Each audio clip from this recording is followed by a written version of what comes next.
L'A350-2000 était censé être la réponse à long terme d'Airbus face à la demande croissante pour des vols long courriers à plus grande capacité. Ce nouvel appareil aurait également permis aux constructeurs européens de renforcer sa position face à l'intérêt grandissant pour le futur 777X de Boeing qui, à l'époque, suscitait beaucoup d'attention. Le projet aurait aussi pu permettre de faire évoluer encore davantage la famille A350 en offrant aux compagnies aériennes de nouvelles opportunités d'exploitation, tant sur le plan commercial qu'opérationnel. Mais après mûre réflexion, Airbus a choisi de ne pas aller de l'avant avec ce projet. À la place, le constructeur s'est orienté vers d'autres solutions pour continuer à développer la gamme A350. Et personnellement, je trouve cette décision absolument fascinante. Est-ce que lancer l'A350-2000 aurait eu plus de sens ? Ou bien Airbus a-t-il tout simplement pris la bonne décision en optant pour une autre voie ? L'idée derrière l'A350-2000, c'était de proposer une version allongée et à plus haute capacité de l'A350-1000. Airbus visait ici les compagnies aériennes à la recherche d'un remplaçant efficace pour des avions comme le 747, voire même, selon certains, l'A380. En allongeant le fuselage de l'A350-1000, Airbus espérait pouvoir accueillir jusqu'à 50 passagers supplémentaires, portant la capacité totale à environ 450 sièges dans une configuration typique à 2 classes. Et comme je le répète souvent, ces 50 sièges de plus peuvent faire une énorme différence. Pour une compagnie aérienne, cela peut être décisif, que ce soit pour ajouter davantage de sièges en classe économique ou renforcer l'offre premium. Avec cette taille accrue, Airbus entendait positionner ce futur modèle comme une alternative sérieuse à des avions comme le 777-9, lui aussi taillé pour les très longues distances et les fortes capacités. Ce projet d'A350 plus grand a porté plusieurs noms au fil du temps. A350 Stretch, A350 Neo, ou encore A350-2000 qui semble aujourd'hui être l'appellation la plus couramment utilisée car elle reflète bien l'allongement du fuselage par rapport au modèle de base.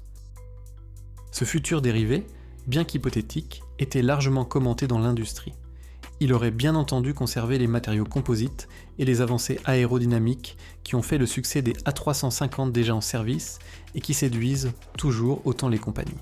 Alors, lorsque Airbus a renoncé à l'A350-800, pour ne conserver que 2 variantes principales dans la gamme, certains observateurs ont estimé que cette décision représentait un bon compromis pour répondre aux besoins des compagnies.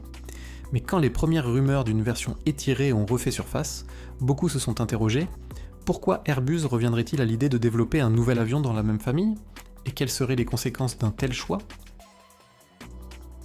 Du point de vue d'Airbus, l'A350-2000 aurait pu constituer une réponse directe à un marché en pleine évolution, où la demande pour des avions à haute capacité ne cessait d'augmenter, tout en imposant une meilleure efficacité. Airbus souhaitait également s'assurer qu'il restait compétitif face au 777X. Un autre facteur à prendre en compte dans la réflexion autour de l'A350-2000, c'était l'évolution du marché, avec une tendance marquée des compagnies à délaisser les avions quadrimoteurs. Ces appareils offraient certes de très grandes capacités, mais leur coût d'exploitation était devenu trop élevé. C'est d'ailleurs un élément que l'on retrouve dans la décision d'Airbus de ne pas poursuivre ce programme, comme on va le voir dans la suite. L'A350-2000, une version étirée de la 350-1000, était une réponse envisagée par Airbus à la demande croissante pour des avions long courriers à plus grande capacité. Ce projet visait aussi à concurrencer le futur Boeing 777X, dont la sortie était très attendue à l'époque. En développant cette variante, Airbus voulait proposer une alternative plus performante et moderne aux compagnies aériennes souhaitant renouveler leur flotte. Au milieu des années 2010, le principal obstacle à ce projet restait la cannibalisation potentielle d'un autre avion de la maison, l'A380. À cette époque, l'A380 était encore en production, même si les commandes ralentissaient. Airbus croyait encore en son avenir, et une version du A350 plus grande risquait de lui faire de l'ombre. Or, Airbus ne voulait surtout pas tuer son Super Jumbo avec un de ses propres produits. Revenons à notre A350-2000. En plus du risque pour l'A380, il aurait fallu renforcer toute la structure de l'appareil, investir d'énormes ressources, repenser le train d'atterrissage et ajuster la motorisation.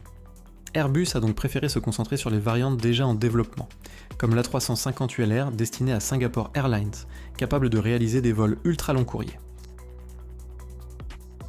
Le 2000 aurait permis d'élargir encore davantage la famille A350 en offrant aux compagnies la possibilité de mieux exploiter les capacités de cet appareil à leur avantage. Pourtant, après plusieurs années d'études, Airbus a finalement décidé de ne pas poursuivre ce projet. Une décision qui reste fascinante quand on s'interroge.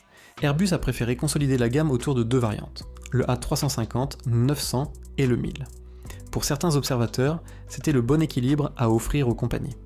Alors, quand des rumeurs ont commencé à circuler sur un possible A350 2000, beaucoup se sont demandé pourquoi Airbus envisagerait une telle option, et surtout, quelles en seraient les conséquences.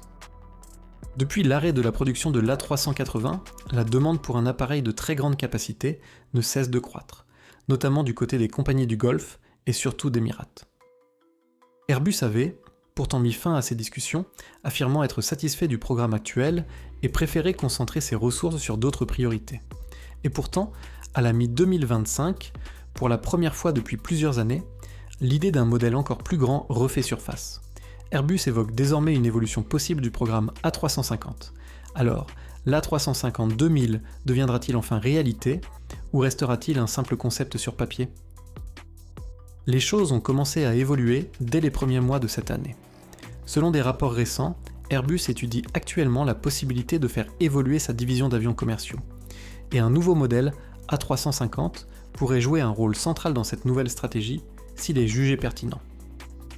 Ces informations proviennent du PDG du constructeur aéronautique, qui s'est exprimé dans Aviation Week pour évoquer les projets d'avancement du programme afin de répondre à ce qu'il a qualifié de demande.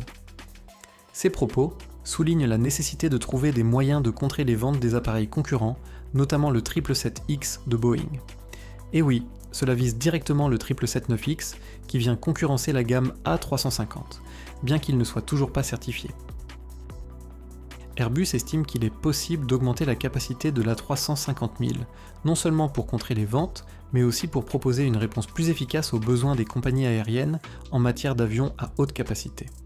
Toutefois, les détails concernant cette nouvelle version potentielle, que certains appellent déjà l'A350 2000 ou encore A350 Stretch, restent très limités. Cela dit, les déclarations faites ces derniers mois marquent la première mention de ce type d'appareil depuis presque 5 ans, après qu'il a apparemment été mis de côté. Malgré cela, Airbus se dit convaincu que s'il devait aller de l'avant avec ce nouveau modèle, cela représenterait une évolution du programme A350 et non simplement un ajout dans la gamme actuelle. Et cela resterait encore assez lointain. D'après certains analystes, compte tenu du temps nécessaire à son développement et à sa certification, il serait possible d'intégrer des technologies plus récentes dans les décennies à venir, ce qui en ferait une véritable évolution attrayante du programme, à laquelle certaines compagnies aériennes pourraient être très enclines à s'engager. Alors, sera-t-il lancé ?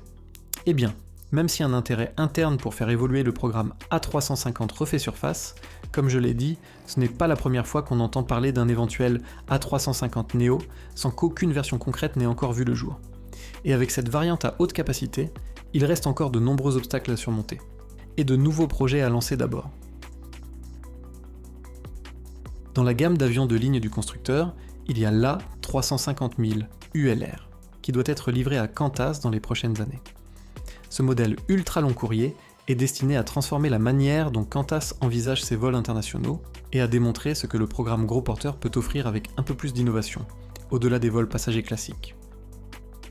L'idée d'un nouveau modèle à haute capacité dans la gamme A350 reste donc très enthousiasmante, mais rien n'est garanti étant donné tous les projets sur lesquels Airbus travaille déjà. Il ne faut pas oublier non plus le remplacement du monocouloir A320, qui devra impérativement être un succès, sans même parler de la stabilisation de la production et des hausses prévues, ainsi que du redressement financier du groupe. Cela dit, l'intérêt interne pour ce projet a bel et bien été ravivé. Il est donc tout à fait possible qu'Airbus décide d'aller de l'avant avec un tel appareil, s'il estime qu'un marché existe. Des compagnies comme Emirates affirment depuis longtemps que les problèmes de créneaux aéroportuaires deviendront de plus en plus critiques dans les décennies à venir. Et si les avionneurs ne proposent pas un appareil équivalent à l'A380, il faudra bien offrir une solution de capacité similaire pour y faire face. Dans ce contexte, une version allongée de l'A350 pourrait-elle être l'avion idéal pour Emirates ? La question mérite d'être posée. Beaucoup de choses doivent encore être discutées en interne. des études de faisabilité devront être menées et un argumentaire commercial devra être présenté. Merci d'avoir regardé cette vidéo jusqu'au bout. Si vous avez aimé le contenu, n'oubliez pas de vous abonner, laisser un j'aime et de visiter notre site nerdaviation.com. Chaque mois, nous publions plus de 200 articles sur des sujets liés à l'aviation.